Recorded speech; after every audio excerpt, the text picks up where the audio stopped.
Welcome everybody to Brews and Views, the at-home edition. I'm Chris Kontag and I'll be chairing the session tonight.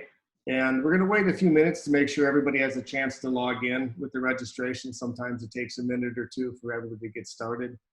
And so we'll start in just a couple of minutes. I see that the participants are still increasing. And when it starts to slow down, we'll get started.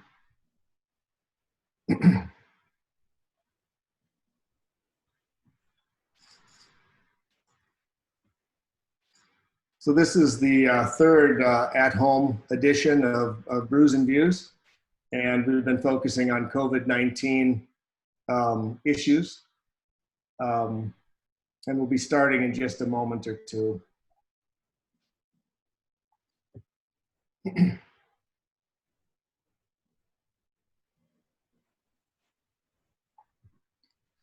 So when we started thinking about the economic impact of COVID-19 and putting together a panelist that would begin to discuss this question of how is the economy going to be impacted, we came up with the topic for this Brews and Views of the dollars and cents, and it's an intentional misspelling of cents because I think we have to approach this problem with some real thoughtful consideration on how to change the direction of our economy after a 4-month downturn. And in a sense, our economy is convalescing the way people would convalesce from a viral infection. So that's where we came up with the topic for today's Brews and Views at-home edition. And I'd like to welcome everybody, all the participants to the session this evening. We have a great group of panelists that includes Linda Gobler, who is the former president and CEO of the Michigan Grocers Association, Sanjay Gupta, who's the dean of the Eli Broad College of Business, Keith Lambert, who's the vice president of business attraction for Lansing Economic Area Partnership, or LEAP, and Nina Santucci, who's the co-owner and manager of Red Haven Farm to Table Restaurant. And we've asked each of them to talk about and think about the problem of the economy and the impact of the pandemic on this economy. And when we started Brews and Views as a partnership between the Institute for Quantitative Health Science and Engineering and the Center for Ethics in the Life Sciences, we set it up initially as a discussion and a counterpoint discussion on a pressing topic. After COVID-19 pandemic started, we decided to set it up as a panel discussion with an at-home version, where rather than being a discussion of a controversial topic in a point-counterpoint way, we talk about important issues as a panel and get everybody's perspective on the important issues of the pandemic. And since COVID-19 is affecting human health and economic health in very similar ways, we've kind of made this particular session today to focus on the economic health and kind of use terms that would relate to human health. If you have questions throughout the session, please type them into the chat window and we'll try to address them as they come up. I'm hopeful that we have a number of interesting topics that are introduced by each of our panelists and a number of questions from the participants on those topics. And we're hoping that also the panelists will ask each other questions and try to arrive at some conclusions about economic health and how we're going to change and turn around the economy after the quarantine. It's also interesting as we were thinking about this topic that not all businesses are affected equally. The airlines are probably hit very hard, but maybe manufacturers of soap and disinfectants are thriving. And so the economy is changing. It's not totally a downturn. There's also some areas of the economy that would be improving. And also the restaurant business is probably changing dramatically, and it may change in positive and negative ways. And therefore, thoughtful planning is needed as we bring the economy back to its healthy state. So we also wanted to address the topic of stimulus packages as potential therapies or vaccines for the economic downturn, and think about it, is it palliative care, or is it really a cure for this economic downturn and for the ailing economy? And in palliative care, we know that people who are chronically ill will die. And like similarly in the economy and palliative care, there are some industries that may die as we go through this recovery, and others will thrive and others will just barely survive. And so we have to think broadly across the entire spectrum of the economy. And it might be that we can't save everything. And what do we look to change, and what do we look to spare, and what do we understand will no longer be an industry that exists. So we'll talk about each of the sectors as we go through this discussion. So I really want to thank all four panelists for agreeing to be a part of the open discussion. It's a bit challenging sometimes to be asked questions from the audience, and we do try to be push the envelope as much as possible. So thank you for agreeing to do this. And let's just start now with the introductions. Each panelist will introduce themselves, their role in this field, and the thoughts that they have on the pandemic as it relates to the economy. And we'll start with Linda Gobler. Thank you, Chris. I am recently retired from the Michigan Grocers Association, where I worked for 30 plus years as the president and CEO. We are a trade association that represent food retailers, wholesalers, and suppliers. So we kind of crossed all of the different topics in the food industry. I think what's interesting to note is that it took us years to convince regulators that food retailers should be considered an essential service. So on a positive note, I was very happy when the governor of Michigan and governors of other states started to communicate with retailers right off the bat to say, you know, how can we help you stay open, and what can we do to try to keep your employees safe as well as your customers. I haven't seen any numbers yet for our industry, but retailers traditionally operate on about a 1% profit margin. So that means they have to sell a lot of product in order to make a profit. And I think we've all experienced, if you've been in a grocery store of late, there are still rows of empty shelves. There are limits on how much of a specific product you can buy. And I'm sad to say that I think that we're going to see that continue for a while. The last I knew, there were still 2 meat processing plants that were totally closed. So that, you know, impacts everybody who eats meat. So I'm interested to hear what the other people have to say, though, because you know, as we always say, we're all in this together. Well, thank you. Great, thanks, Linda. And Nina, would you go next? Hi, everyone. I'm Nina. I own Red Haven with my husband, and we started with a food truck. It's been about 8 years ago now, and the whole concept for us was all locally sourced food. And so about a year after the food truck opened, we opened up Red Haven. And our restaurant basically specializes in very seasonal menus, very chef-driven food. We do family-style service. We have always been solely dine-in. We haven't done takeout. So when COVID-19 kind of broke out, basically everything that we've said no to for years, we started saying yes to. So the first pivot that we made that I think all restaurants did was to offer takeout. So we quickly built an online website to do takeout food. And then about a week after we opened, the shortages that Linda was talking about, we kind of started hearing and feeling and thinking, well, we can get all this stuff that nobody has access to, so maybe we should just start selling things. We're also really well positioned by having, you know, about 50 plus local farmer contacts. So when all the big meat packing plants kind of started one by one going down, we had this great infrastructure set up to have access to, you know, smaller farms and meats and things like that. And the prices weren't affected at all. We haven't seen any price hikes that I know a lot of the restaurants who source through like Cisco or Gordon's have. So the next thing we did after obviously online was we started putting together these harvest boxes. So basically, you know, curated stuff that we would put together of local produce, meat, things like that. And then we do all curbside pickup now. So basically it gives our customers the ability to, you know, not worry about if you're not able to go into a grocery store and you can't get access to the services that deliver to your home.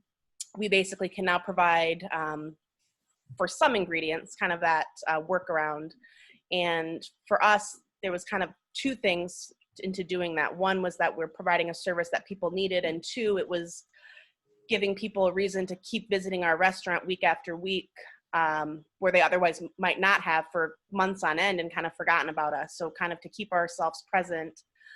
We don't make a lot of money when we sell the harvest boxes, but most people are buying other things from the restaurant. And then I think the biggest thing for us is they're just continuing to come to the restaurant, keep us fresh in their mind.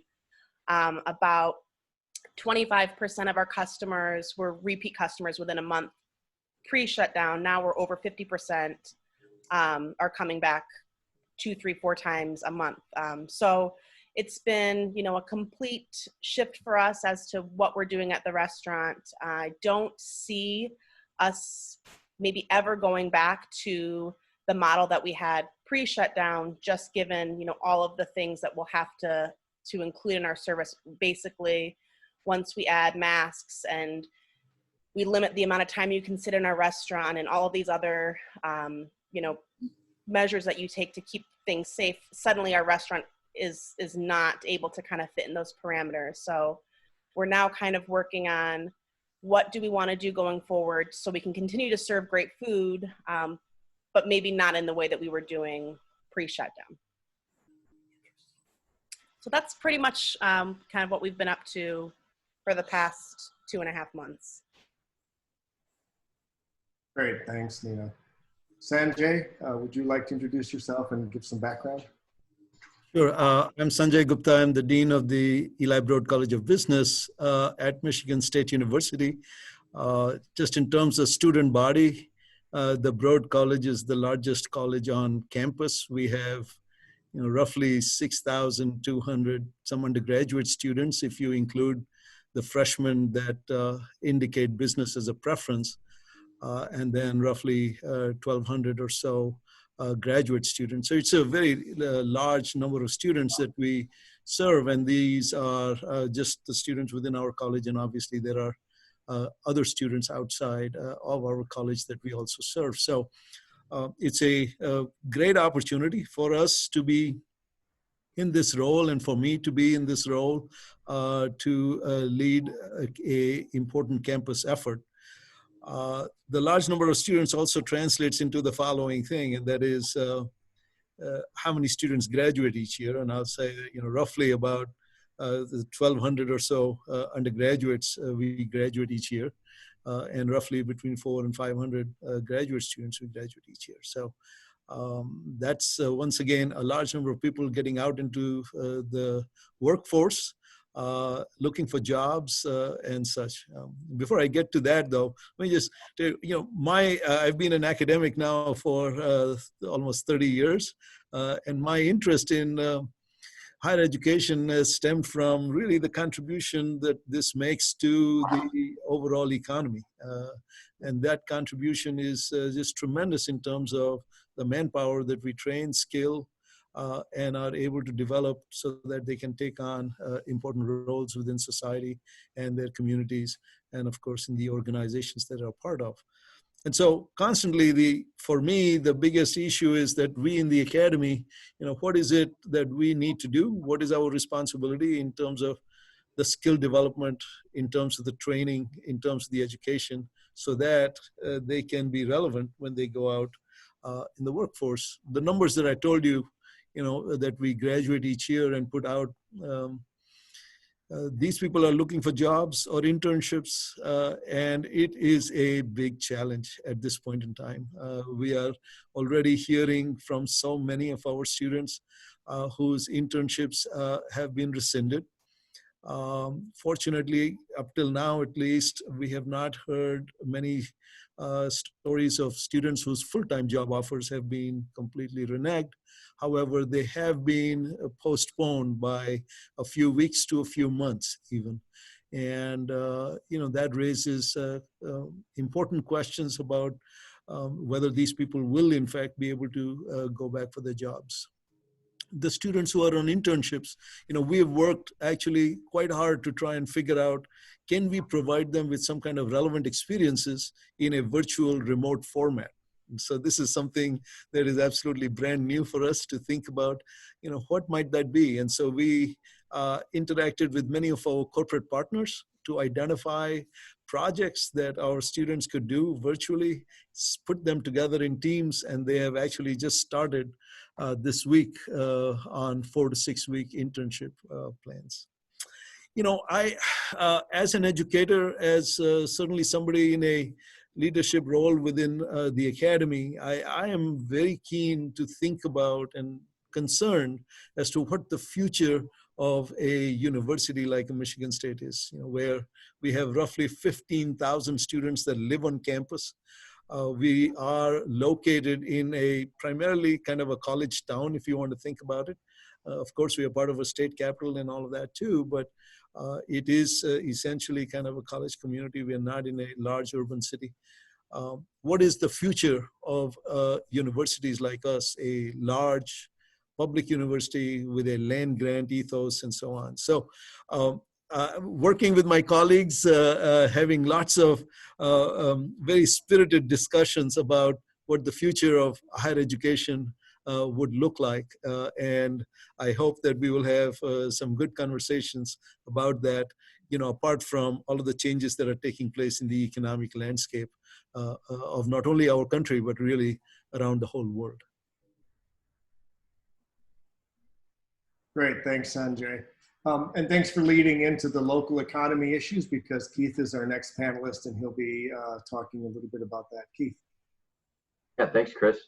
So my name is Keith Lambert. I'm an economic developer. We basically navigate between the government, the public, and the private sectors. We work with businesses of all sizes and really try to incentivize behaviors and business activity that is really positive for the community. So think job creation, investment in new facilities, beautifying the aesthetic of the kind of the physical space, doing brownfield redevelopment projects, adding activities and vibrancy to certain commercial corridors and downtowns and small town main streets. We do everything from brownfield redevelopment type projects to industry growth related projects and business retention expansion. I specialize in business attraction, so recruiting companies into town, launching investment projects from companies around the world. And that's kind of the realm that we serve in. We kind of see ourselves as, very much in the same way that nurses and doctors are on the front lines of the public health crisis, the resulting economic crisis. We see ourselves as on the front line of that.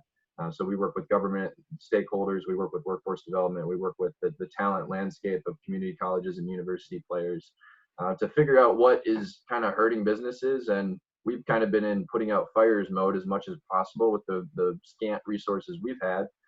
So you've seen PPP and things like that at the federal level. We've been the ones implementing small business grants and loans across the Tri-County region that we serve here in the Lansing area, Ingham, Eaton, and Clinton counties, about 500,000 people. So all economic developers generally have some sort of geography. That's our sweet spot. It's nice because it is kind of a true local economy and in terms of the flow of people, goods, and services.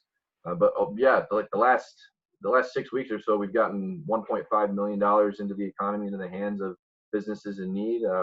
Nina and Red Haven's actually one of our grantees. And I think it's my picture and my vision of kind of how things are going is very mixed, because small businesses are hurting badly. Retail and restaurants are hurting badly. But larger businesses, and this area had so much momentum before COVID in terms of it was an unprecedented period of construction activity.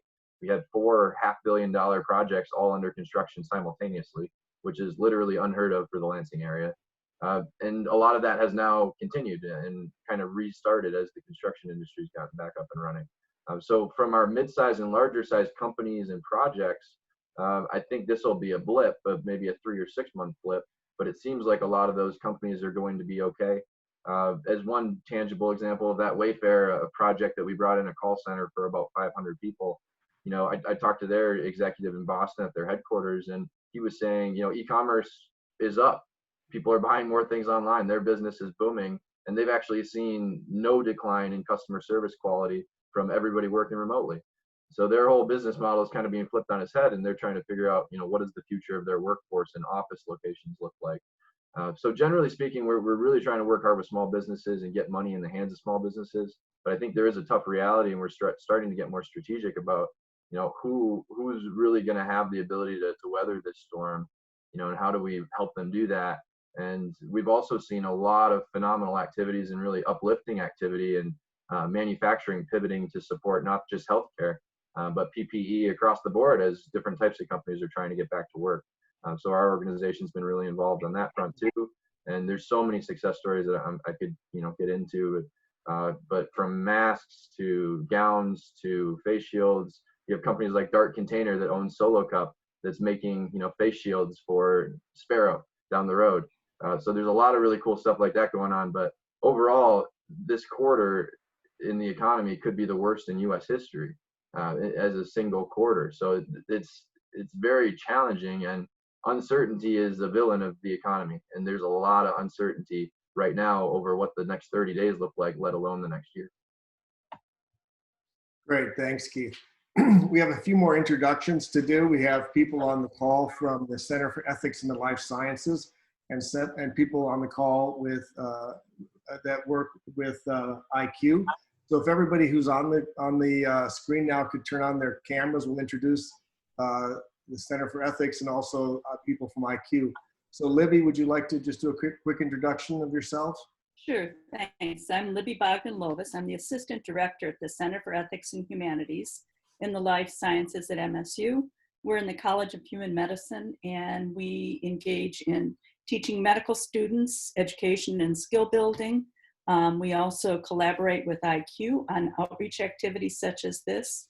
Bioethics at this point is prominent in the news because they're looking at allocation of scarce life-saving resources related to COVID-19 management. So I'll stop there. Great, thanks, Libby. Libby will also be my co-host. If for some reason our internet fails, Libby will take over. Karen, would you introduce yourself? Yes, thank you, Chris. I am Karen Kelly Blake. I'm Associate Professor in the Center for Ethics and the Department of Medicine. I am one of the people who help plan these events, and I'm so happy to be here. Thank you. Thanks, Karen. And Heather? Hi, everyone. Heather Hazard, Chief of Staff of IQ and the Administrator for the Department of BME. Just want to say thank you to all our regular viewers for continuing to stay with us during this new mode, and welcome to anyone for the first time. And if anyone has any questions about it, feel free to give me a call or email me. Great. Laura? Hi, I'm Laura Cabrera. I'm an Assistant Professor of Neuroethics at the Center for Ethics. We were one of the first ones that started these Brews and Views with Chris and Libby, and so we're really excited that this got traction when we started in 2017, and happy to continue with even in these rare circumstances. So as Heather said, thank you for joining us, and I guess if you have any particular interest in topics that you might want us to cover in the future, also contact us with those suggestions. Thank you. Thanks, Laura. Sonia and Nisa, you are providing technical support. Would you do a quick introduction? Hi there, I'm Sonia. I'm just here in the background making sure things are running smoothly. I work in events and communications for IQ. Thank you all for joining us today. And Nisa? And my name is Nisa. I'm also here as backup for technical support, and I am the department tech in IQ. Great. Thank you, guys. You guys make this Brews and Views happen seamlessly every time we do it, so I really appreciate the work that everybody does to make this happen. So we'll be taking questions, and there's a couple of ways you can submit your questions. You can use the Q&A button at the bottom of the screen, or you can type into the chat window. I will try to keep up on the questions as they come into the window and address them accordingly. I'll direct them to the people who have the expertise, unless whoever's asking the question would like to direct those questions to any of the panelists. So, Felicia Wu just did type into the Q&A talking to Nina about working on health and economic risks in the meat supply chain, and they had a paper on it recently, and they'd not considered the local market, so they're thanking Nina for the work that she's doing and thinking about the local issues regarding the meat supply chain, and I'm sure she'll have some more questions as we go through. So as I was thinking about farm-to-table businesses, it seemed like since they resource locally, it might be that they would thrive in a time when supply chain is challenged. So if we could just throw that up to the panelists, maybe start with Nina. Do you think that farm-to-table will be thriving? And as we think about that, it seems that we've been talking about the world becoming flat due to the web-based activities, and that it will become more evenly distributed across the globe. And it might be that large centers are no longer necessary, and we'll be moving more towards a more rural and more local type of economy. And COVID-19 may have catalyzed that. So I think farm to table may be a good example of that trend towards decentralization of the economy. So Nina, if you would just unmute and then talk a little bit about how the changes in the economy are affecting the farm-to-table business, and if that's going to change the supply chain. Sure. Well, I can say that the reason we're farm-to-table is because of the first recession I lived through. I was living in Austin, Texas, and anyone who's been to Texas knows that they're like very Texas proud. They really support their community. And in Austin, when I was living there, it was kind of like if you weren't supporting local, you were irrelevant. And during that time, Michigan was hit really hard, and I kept hearing about it on the news, how devastating it was. But we were in a booming economy. They were putting up high rises everywhere. It was really just a crazy thing to see. And then to come home and visit my family and see what I was hearing about on the news, it really struck a chord with me that if you support your local community and you keep things local, it really makes a difference. The dollars that we spend, we believe, make a bigger impact than if we were purchasing from a bigger supplier. So I think, this type of thing is perfect, especially when we live in a place like Michigan and we can get just about any vegetable grown in this state. It's the second most diverse state as far as produce goes after California. And that's just crazy. We're so lucky. If we were in maybe more of a desert-like environment, you can get your meat, but not a lot of fresh produce. So I've heard from a lot of the farmers we work with that they are crazy busy. And in a much different way. I mean, it used to be that you would go to the farmer's market and that's how you would be getting these things. But a lot of them are pivoting and doing CSAs with deliveries or things like that. And the one thing I can say that I guess I probably should have clarified as far as the meat goes is that while we haven't been impacted with our supply, the farmers are having a really hard time getting more, kind of ramping up their supply. There is certainly a much higher demand. Someone that we buy pork from, they have tons of chest freezers that they said were just barely able to close before this all happened. And they've pretty much emptied them completely. But the processors are so small because there wasn't this demand, a few months ago. It's certainly gone up quite a bit. Hopefully they'll be able to catch up. But right now, if you want to bring a pig or a cow into these processors, you're not able to get them in right away. You're looking 2, 3, 4, some are even, booked through the end of the year.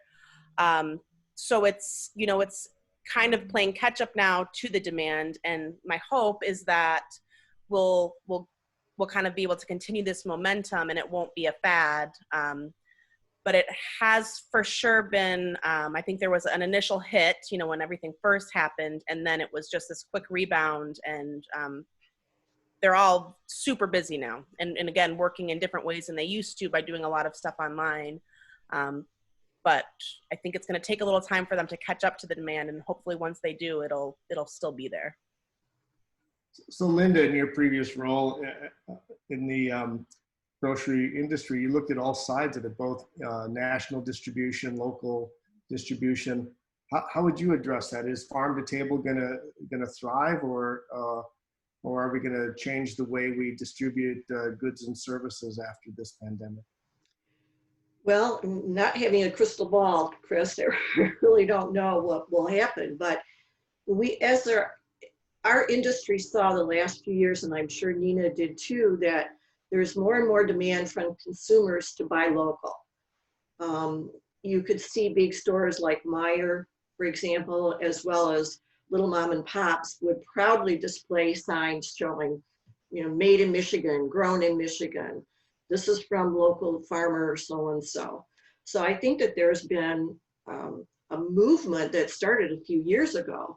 But what Nina said, I think is the biggest change, is that if you've got these large companies, these large producers that are completely shut down because of COVID, then I think it creates an opportunity for the smaller farms or ranchers, if they can get a system in place right away, which is always a challenge, and if they can get enough employees. And we've seen that with some of our partners in agriculture in the last few months. They were plowing over fields of produce in Florida because they couldn't get enough workers in to harvest. I heard that there's concern about that in Michigan as our summer season really ramps up. So we'll see what happens with that. But that's another thing that you tend to not hear a lot about, is that the lack of farm workers is also going to impact our food supply. We're asking everybody tonight to have a crystal ball and make their best predictions. So thanks for doing that. Sanjay, thinking about the change of the supply chain, how do you think there's going to be a need to change the way we educate our students in the field of supply chain management? If things are going to change in the distribution, the way we do things, are you seeing a change already in education? Yeah, I mean, this is a huge topic for us, Chris. As you know, the Broad College is a top-ranked program in supply chain management, and we have been for many, many years the leaders in thinking about this field. As a matter of fact, the term supply chain management is reputed to be coined by us, in that it used to be about production or logistics or sourcing and so on, and all these fields. And we were among the first to talk in terms of an end-to-end concept in the supply chain, so that it is not independent aspects of this business, but really all of this hangs together, and only then can efficiencies be realized in businesses and such. Our challenge, to add to the conversation that was just taking place, is to think, if you think about businesses in general, large or small, the very important issue that people are dealing with is the risk associated with supply chains. So it's not just a matter of tastes and preferences of consumers. So in industries like restaurants and so on, obviously there is that issue that plays a huge role in where the dollars are spent.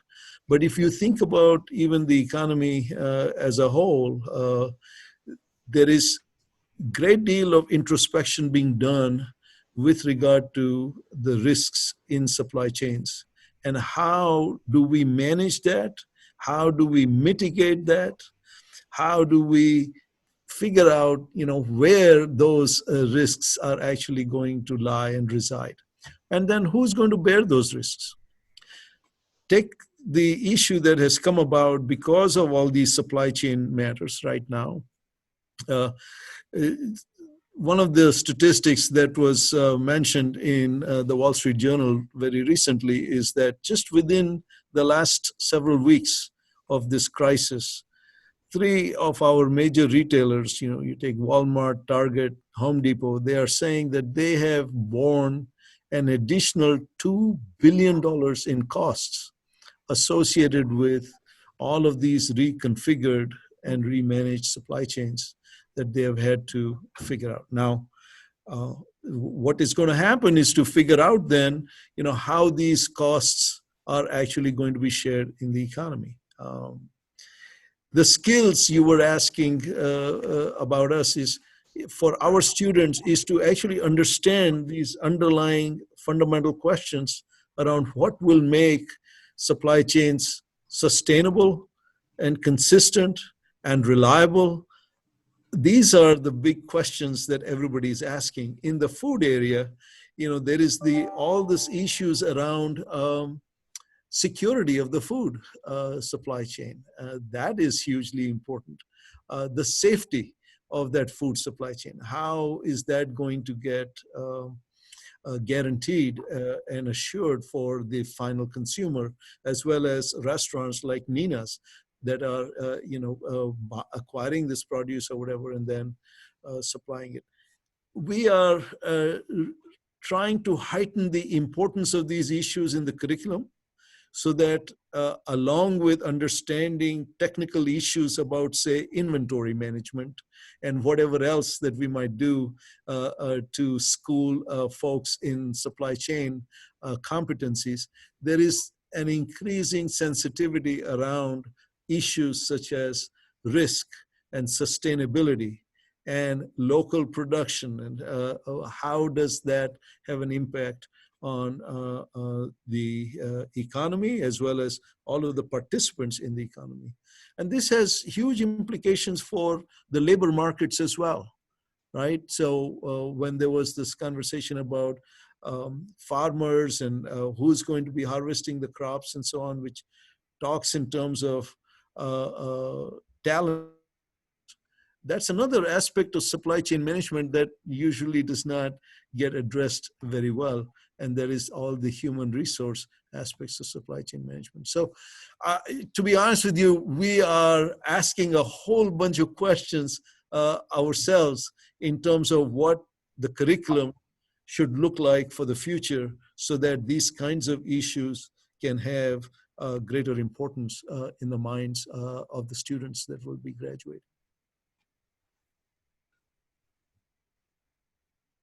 Great, thanks, Sanjay. So Keith, a question was sent in that really relates to something you've been dealing with lately. And the question was, with the shortages and things like glass vials and vaccines and skilled labor in the healthcare community, is that going to force collaboration or consolidation within the industries, including pharma, and you've been working with the healthcare providers? Are we going to see consolidation in the industry? How are we going to deal with the shortages in healthcare and in other areas of commerce? Yeah, that's a great question. I think a lot of people are trying to figure out exactly what that's going to look like over now and also over time for something like the vaccine. Preparedness, I think, is very, very important, and having a national kind of plan to mobilize manufacturing. We're blessed in the United States to have phenomenal manufacturing prowess, particularly in Michigan. We have a hub of manufacturers. What Ford and GM alone have done on the ventilator situation, retooling their plants to make ventilators to serve the health systems across the country has been very impressive. The challenge was, really when the surge was first starting to happen, those ventilators weren't ready to go because supply chain adjustments and changing production takes time. So I think preparedness is huge. I think there will be, and there already has been, talk about diversification of manufacturers that make other things that see an opportunity here. Change also breeds opportunity, which can be a good thing. But a lot of essential medical equipment and PPE, all the lines were China, like 60-75% of products. So, what was domestically produced, that demand, way outweighed the supply that was around. And that is kind of what got us in the situation that we're in now. Over a couple of months, I think we've figured that out for the most part, and our health systems are in good shape right now. But it's a complicated question over the long term. And I think to the earlier conversation, supply chain security and thinking about it in terms of homeland security priorities, both with food supply chain and with essential medical supplies and PPE, I think that's going to be a new and different conversation. We've talked a lot in our profession about the opportunity to reshore manufacturing operations and even to encourage foreign direct investment from other places, and continental type manufacturing could be on the rise. You know, if a foreign company wants to interact in this market, they can't just always depend on being able to ship here, and they might have to set up U.S. operations in order to continually and to de-risk their own ability to supply the American market. So it's a super complicated thing. I think it already is happening. Businesses are collaborating in new and creative ways. I just really hope it can be coordinated, and I think it needs to be done federally to really be effective, because we could need, I think the number was in the trillions of individual vaccines, over the course of a few years for this thing, and that's a lot of components to make that happen. So one of the books that came out, I guess, in the last 2 years, talking about the internet and the impact of the internet on the economy, was written by Friedman. It's called the book's called "The World is Flat," and it claims that globalization has changed core economic concepts by increasing accessibility and impact through the web-based activities.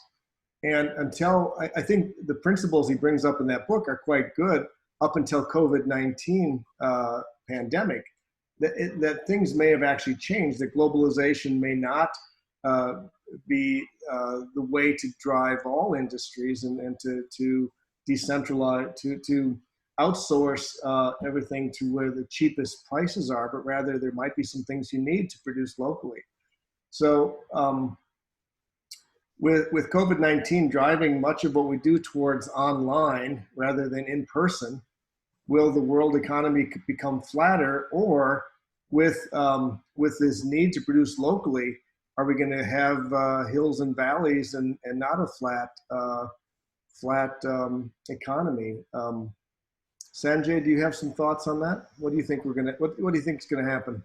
Yeah, this is a very interesting issue and a great question, and also a really important reference point to Thomas Friedman, his work on this issue. Something that we are perhaps not taking into consideration immediately in the throes of this pandemic is what had been the benefits of globalization, and it becomes easy to hunker down with what we are experiencing to say what would be the immediate gut responses to this.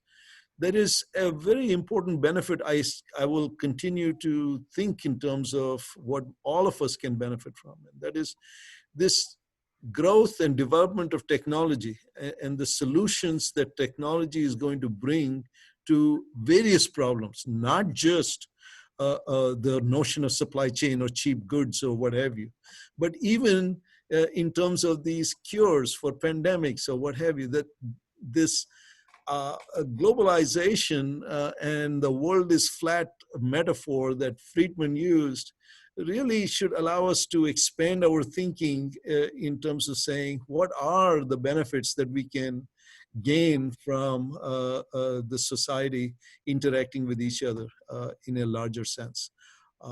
Surely there will be, once again, some ways that we will reconfigure the production decisions and sourcing decisions and so on for certain things, so that in situations like this, we are able to address it readily.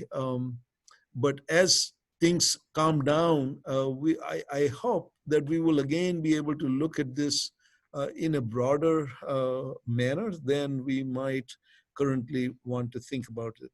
In terms of this technology solutions, to imagine with 3D printing and such technologies becoming more and more available, and hopefully the costs of these things come down. Things such as sourcing all over the world may assume a very different connotation than it had in the past. It's also going to force all of us to reevaluate our cost structures and what it is that we are willing to pay for goods and services. And it will certainly have to be the case that we take into consideration that, we are going to not be willing to settle for maybe the lowest price that we can do. I mean, I was just reading about restaurants in New York that had started putting a line item for COVID-19, an additional charge for COVID-19, after this restaurant owner had conversations with all of his usual customers, which are all local people, from the neighborhood, and said were the main customers, and decided to go that way rather than increase the menu prices.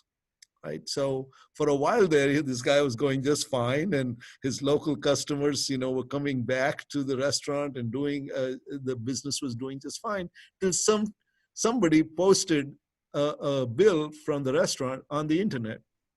And then all of a sudden, this guy starts getting complaints from people who never eat at his restaurant. and they were starting to talk about, how can you be charging for this and such? This is going to be more than just optics, right? It is going to require some kind of fundamental shifts in perceptions and the manner in which we are going to process these issues. So I have mixed feelings. Collaboration and consolidation could possibly take place. Both of those things could take place. We just heard about Apple and Google working together. I mean, this would never have been thought of in the past. I mean, they are fierce competitors, but they are collaborating with each other to try and figure out how do we do this contact tracing stuff and build out the software capabilities around that. It's just a tremendous technological advancement that can take place as a result of collaboration, even in the face of stiff competition in this space. So Chris, I'm not sure I've really answered your question, but I think it's a really important one. I feel very confident, though, that as the dust settles and things calm down, I think we will get a much better comfort level on being able to do all of these things again. And calmer, cooler heads will prevail, and we will be able to figure out what will work best. Charlie Swan asked a question that kind of follows up on that, and then this would, I'll start with Linda first on this one. Charlie asked, because of the recent beef shortages across the country, there have been talks about not relying on a few distributors of meat, but rather shaping the supply distribution of meat around smaller local sources. And we started talking about this with Nina and Red Haven, but Charlie says it seems like having 3 or 4 big companies holding the majority of distribution is not a good idea. And it's become apparent in the last few weeks that the shutdown of much of the meat market is testament to the fact that we should have more distributed sourcing, and I think that also relates to this idea of a flatter economy. Maybe there's going to be more local production. Linda, how do you feel about what's going to happen after the pandemic? Do you think things will change? I do think that some of the things that we're so accustomed to doing will change. A really interesting study was released this week, and it said that 7 out of 10 grocery shoppers want to get back to, they want to buy their own, they want to select their own food, they want to go into the store. These are shoppers that are using, the services like Shipt and whatever else is out there. So that was interesting to me, because you're seeing more and more people that are taking advantage of, curbside pickup and having someone else go into the store and buy their products. So I think that will be something to really watch. And then if you extend that out to what you're talking about, Chris, again, I do think that we're going to see a change. It's going to be, though, farming, whether you're farming animals or farming vegetables, is still a very difficult business. We have family members who are farmers, and it's been a dying breed for a while. So I think that's going to be the other thing that we're going to have to look at is, are there younger people who are interested and willing to get into a risky business that will help change the distribution system and the food supply. Rick Newbig asks as a follow-on, is this situation going to get people to reconsider that the lowest price is not necessarily the best way to think about what goods to purchase? Are we going to, I mean, you're already seeing in grocery stores that it seems to be a positive if it says locally produced as far as produce goes. Right. Is this going to carry on into other areas as well and not just food? Keith, you want to take that one? Yeah, I could jump into that, and there's a lot of good, good thought and discussion out there around a triple bottom line, and I kind of see this as a variant of that it's people, profit, and the planet. So a certain subset of consumers are willing to pay more to have sustainably sourced or environmentally friendly products and services, and companies go out of their way to market themselves that way in order to so sometimes maybe it's justifying a 50% higher price for the same product, but there's a lot of companies that they're all about that, and they find it to be a talent attraction and retention tool too, because they want to be that company that has that sort of culture. And so I think that health and the environment, I think, should more and more affect consumer behaviors.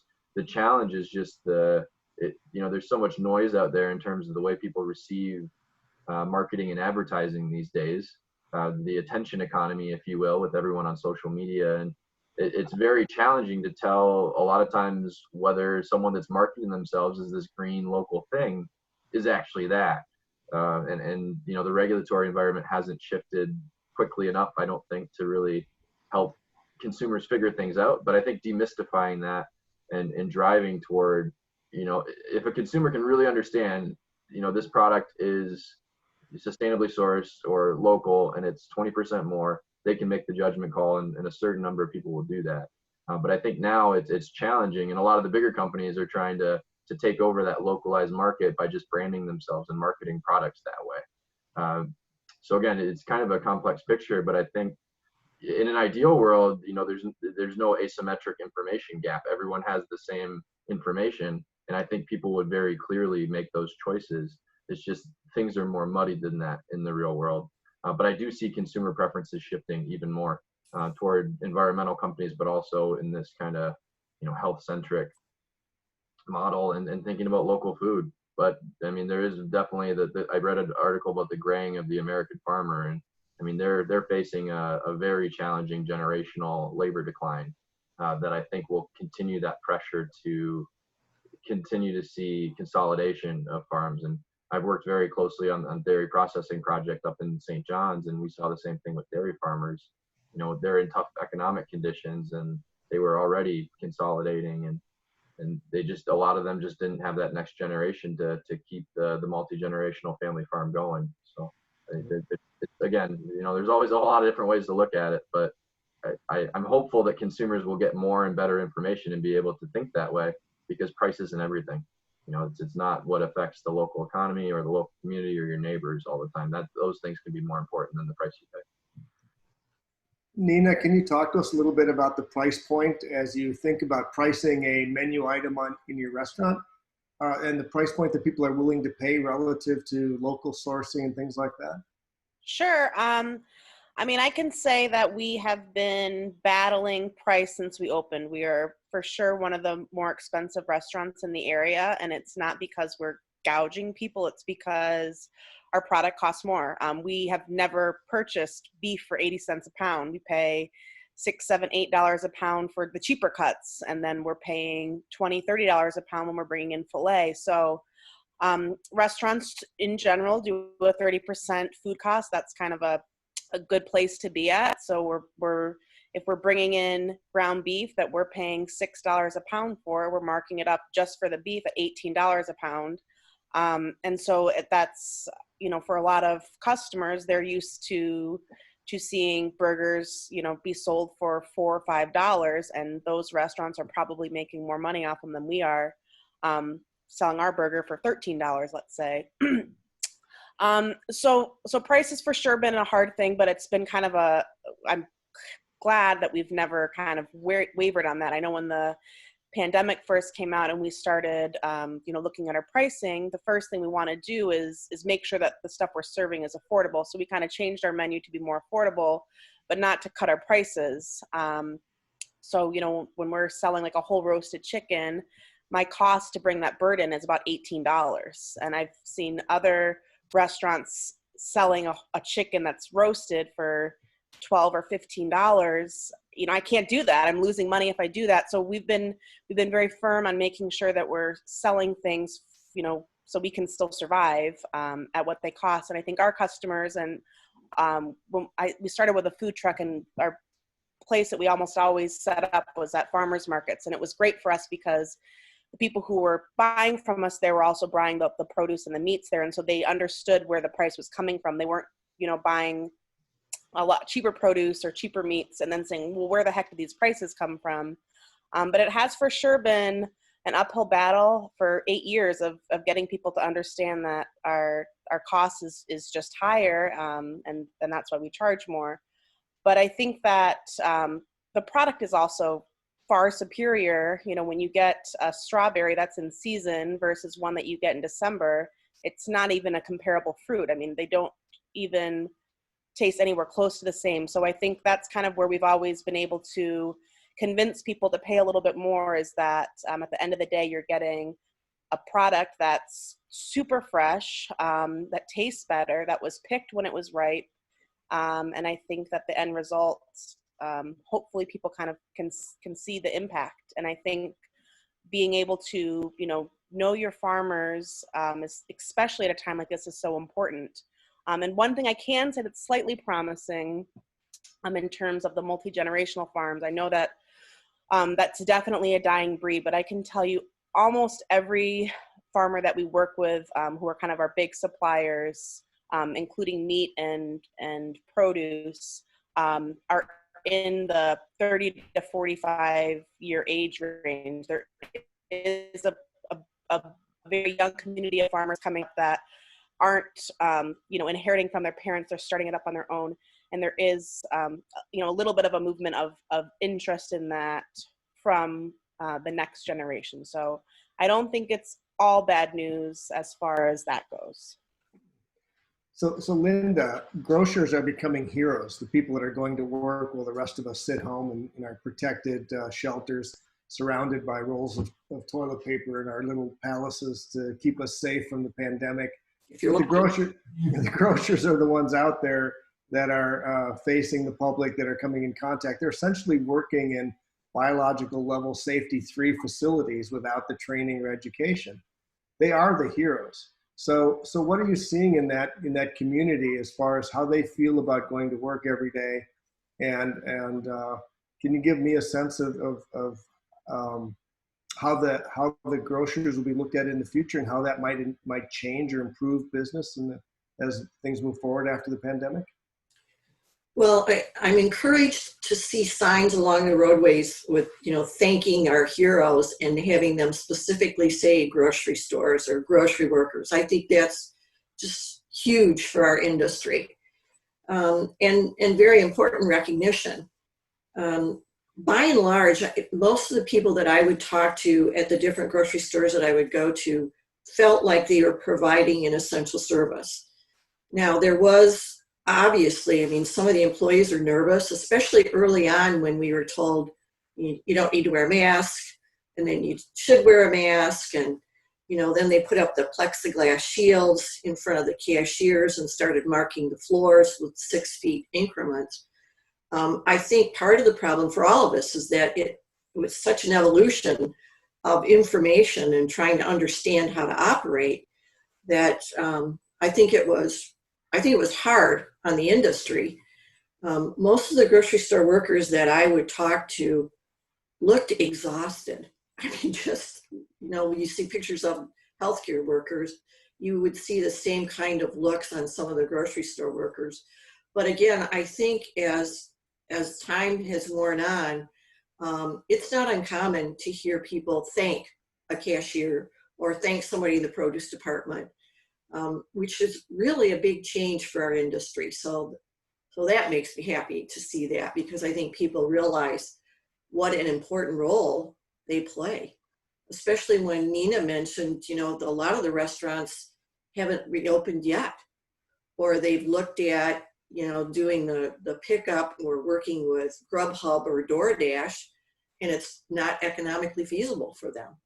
So our industry has at least been able to stay open, which is great. I'd like to change directions a little bit. We've been spending a lot of time on food for obvious reasons today, but I'd like to think a little bit about what government should be doing right now to improve the economy. We all watch the news and see what's going on at the federal level. Keith is working with local governments to see what can be done locally. And Sanjay, of course, is in touch with CEOs and business leaders and thinking about how governments can interact with business. So maybe if we could just start with Keith and talk about what the local government should be doing as far as supporting business recovery beyond what we've talked about so far. Yeah, well, I mentioned the big thing, that uncertainty for business is a villain in the economy, but change and all the change that everyone's going through also breeds opportunity. And you know, the government's always not always known for being the most nimble in making change. But one easy example is, as soon as the construction industry wanted to ramp up and get projects moving again after 4 or 6 week pause, having inspectors ready to go on site and having an understanding of what that industry at a work site level was going to need to do in order to safely operate a work site and get construction back up and running.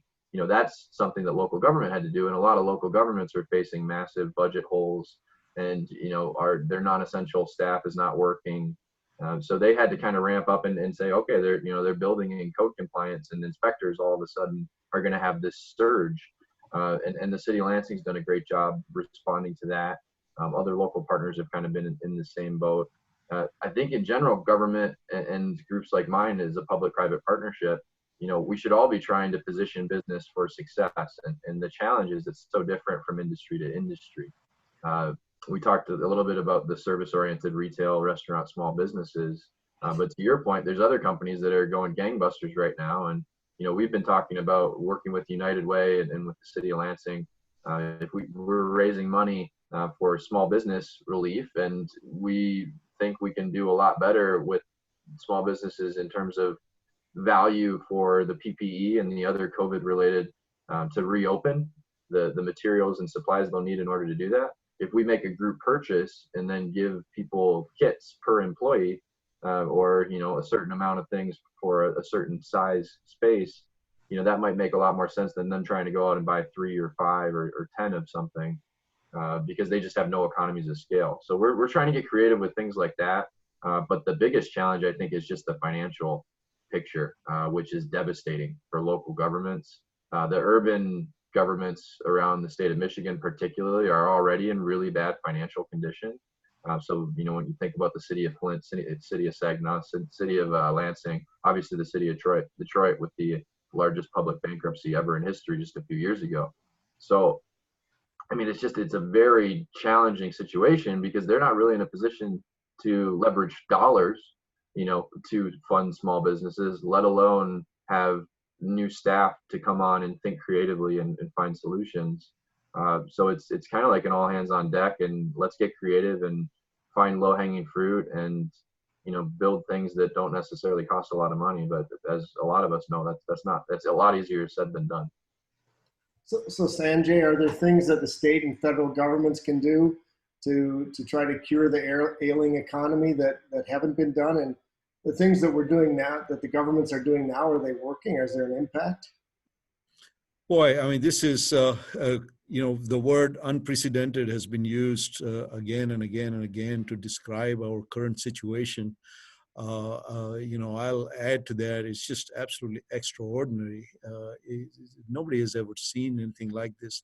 If you look at all of the macro indicators, Chris, I mean, the one thing that stands out clearly and that affects people is just the job losses that have come from what we are experiencing. So we've described this in different ways, whether the business is shutting down or people staying at home or whatever it is, but it's come down to basically job losses. That's also resulted in state and local governments not having the monies that they would typically have otherwise. And so this, if you look at the numbers, in February of 2020, we were looking at an unemployment rate for the country that was hovering around 3.5%. And in April, the latest numbers that have come out for this, at the end of April, May, we are looking at nearly 15%, actually more than 15% unemployment rate is expected.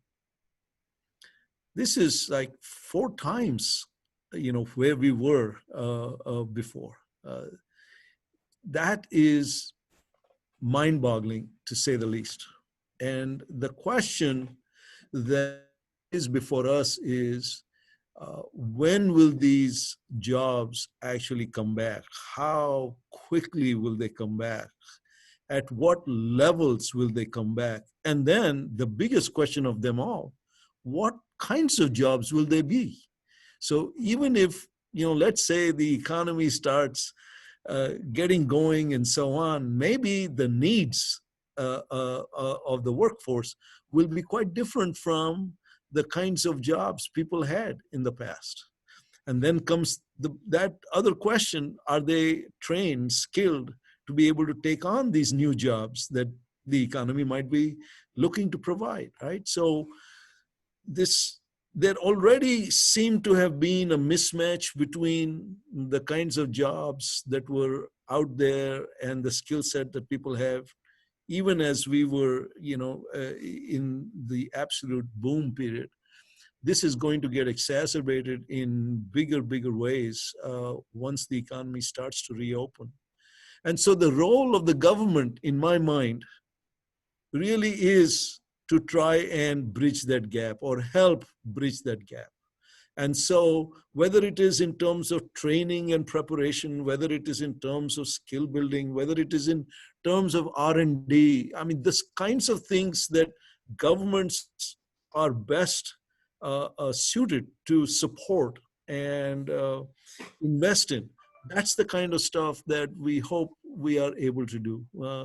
If you look at what has happened to national R&D budgets, they have been slashed like big time. If you look at the investments that have been made in higher education, they have been slashed big time. Those are the kinds of investments, if you think about the role of government, that would make sense.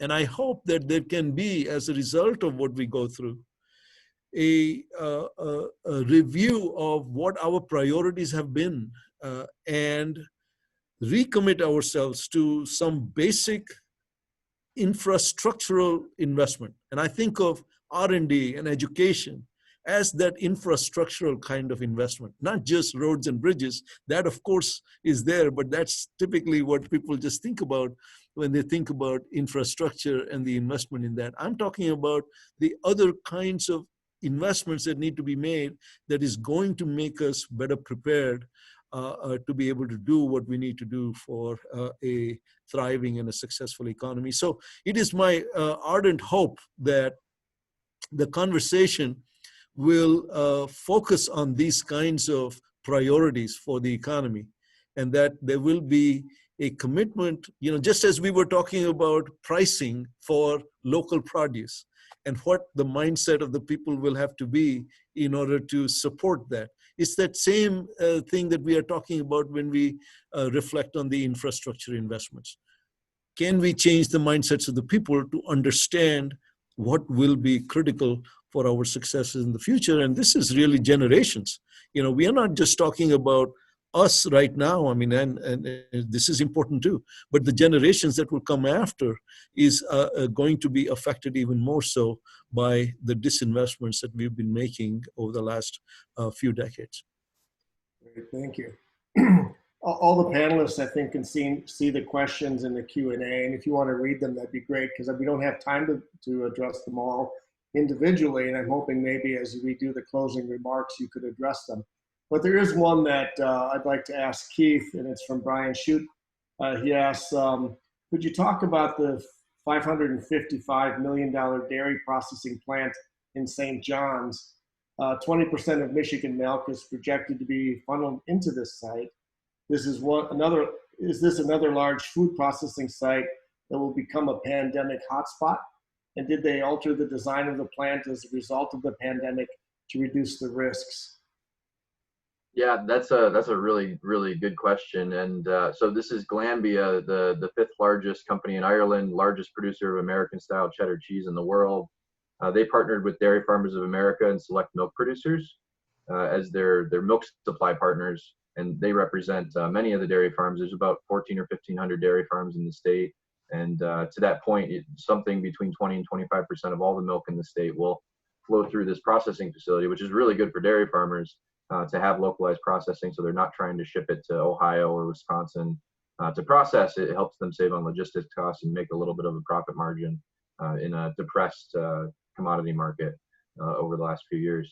So with this project, it started construction, let's see, it was fall of 18, and they're expecting to wrap up construction by the fourth quarter this year.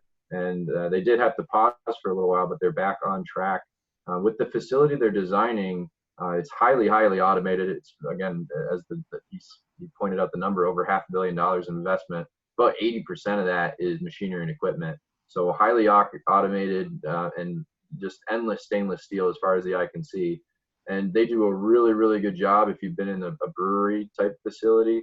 Breweries and dairy processing are similar in that it's like endless sanitation and cleanliness between batches and almost on a 24/7 basis.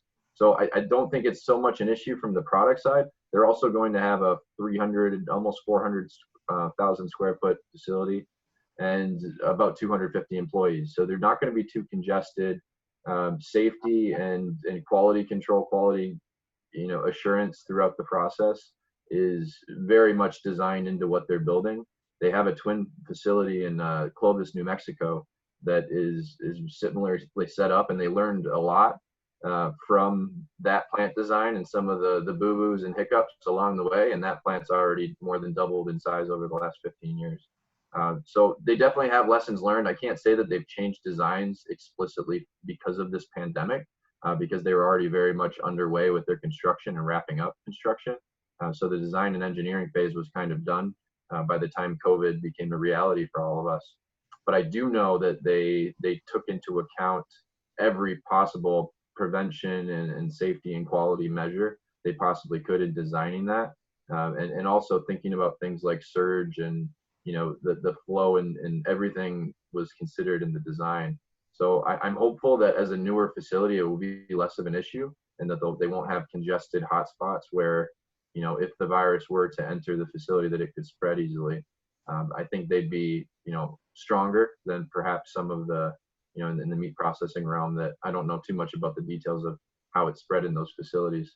But I think this brand new facility, very technologically advanced facility, would be pretty well positioned.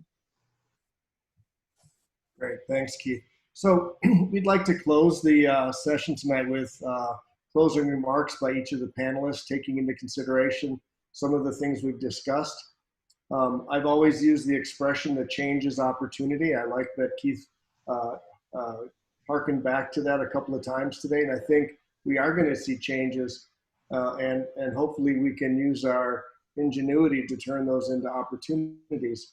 And so if we would just kind of summarize what we discussed today and any last remarks. I'd like to close on a positive note, and that's why I brought up change as opportunity, because I think things in some sectors of business are going to improve. We're going to have a lot of growth in some areas.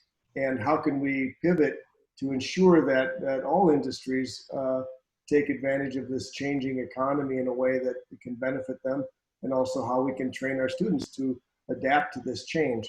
So Linda, if you would start us out with closing remarks, and then we'll wind down the session. Well, first of all, Chris, I think this was a really interesting and informative discussion. I mean, I feel like I've learned something from all of the other panelists, so thank you for inviting me to join. I think for our industry, just the perception of how important the food retailer is, I think is huge. By way of example, I read an article that Fisher Price has added 2 new little people to their line of toys, and one's a grocery store clerk and the other one is a food delivery person. So I think that that's important, that we realize that we are an essential service, that we're important to your communities. And I think that people have changed the way that they think about their grocer. So that to me is a huge, huge positive. I'm also really impressed that some of the large grocery stores were concerned about what was happening to the restaurant industry. And for example, I think it was Kroger and Meijer both started ordering lunches to go for their employees from different local restaurants because they wanted to try to keep them open as well as themselves. So I think that this, symbiotic relationship that we are seeing, I think that's going to grow and prosper. So, and I see that as a real positive. That's great. I am hoping that we all come out just a bit more human on the end of this pandemic and more appreciative of everything that other people do around us, and more grateful for those efforts. So Keith, would you like to start with the closing remarks? Sure. Yeah. So, I mean, to your point, opportunity is out there. You just got to find it. And it's painful for a lot of companies right now. But I think, someone brought up the point that during the Great Recession, I think, half of the unicorns were like dreamed up during that phase. And a lot of the social media platforms and a lot of the companies that are just ubiquitous today and daily use, they all were dreamed up in 2008, 2009. So I think it kind of breeds that sort of innovation out of necessity. And I think American ingenuity is unmatched on the global stage. And hopefully I'm very hopeful that this pandemic will help us acknowledge some of the flaws in our health systems and help us kind of reassert our position as the health sciences innovator and leader of the world, which we very much should be and can be. And I think particularly within Michigan and with Michigan State University at the lead with U of M and Wayne State, I mean, we just have so much going for us in this realm, tied with our manufacturing prowess and long history in that space. I think the world's our oyster, and that we can grow this, and that the Lansing region has done a really good job diversifying over the last decade or so away from just automotive. And I think that's going to continue. And I think our medical technology ecosystem has pretty much unbridled potential, and we have all the pieces in place to be really successful. So that's a place that LEAP and my organization is spending a lot of time and effort on.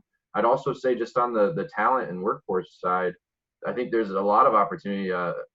Dean Gupta brought up a really good point. People are, unemployed, furloughed, otherwise detached from their employers. They're thinking about their career paths and their future. And if we can get them skills to, transcend and get to whatever next level they want to pursue in life, I think that's really meaningful.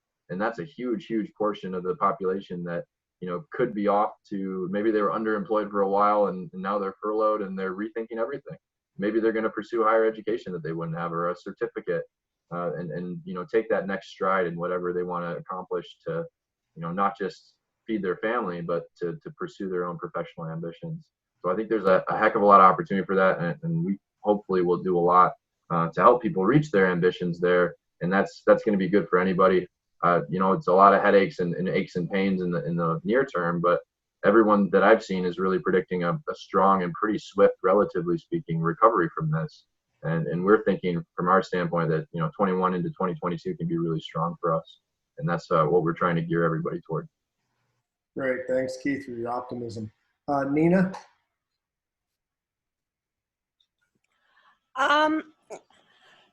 So I think for us, we, before the pandemic hit, we were in the process of shopping for a new restaurant. And so now we've basically given the opportunity to do a new restaurant just in-house. I think there's going to be a lot of changes. I think a lot of things were already changing, and this just kind of accelerated it. And I think that's good. I think that it's been one of the most stressful times of my life, and I've been through some pretty intense things in the past few years, and this really kind of like took it to a new height. But it's also been pretty exciting and fun, and it is in a lot of ways kind of like starting a new business again. I think we've got a ton of energy coming from our staff, an insane amount of support from the community. And I think that the one thing this has really solidified is how much, we can all help each other and make a huge impact. And so, I think there's going to be a lot of changes. I think we're going to be seeing people walking around in masks probably for maybe the rest of our lives, and that will just become normal. But I think there's going to be a lot of great things that come from it too. And it's almost nice to get the opportunity to kind of start from scratch, wipe the slate clean, and hopefully build it up better than you did it the first time. Great, thanks, Nina. Sanjay, you want to help close out the session for today? Sure. I want to thank you, Chris, for this opportunity for us to get together. A great panel that you assembled. The topic was just absolutely thought-provoking, and it is on everybody's mind. So I want to thank you for that. And I too, like Linda started out with the closing remarks, learned something from each of the panelists. So I want to thank all of them as well. I am struck by this statement that you made too, which is the opportunity for innovation that comes from every such difficulty. And all of the panelists have talked a little bit about that. Keith referred to the ingenuity of the American people. I want to add, Nina talked about how much support there has been in the community and so on. I want to add these two concepts around humanity. I think there will be a resurgence in the understanding of humanity and what all of that means. I also think that it is something that we cannot afford to forget is the resilience of the American people. And that is what has been such a marker of success for the society with every difficulty that we might have encountered. And I see that around us in the manner, for example, in which Michigan State University literally overnight went to remote teaching and learning when so much of what we did was right here in person on campus. That spoke volumes to the resiliency of us as a people. And I really think that that is going to play a huge role as we think about the future and what will come out of this. For the higher education community and the higher education institutions, Chris, I couldn't be more nervously excited than I am right now, in the sense that, we talked about the fourth industrial revolution disrupted so many things over the last few years. The retail sector, this, that, and the other, manufacturing, all of that has been disrupted, but higher education got spared for quite some time. But this is finally truly disruptive. And I think, just like Nina was describing about her restaurant, we are going to have to think about higher education fundamentally differently going forward.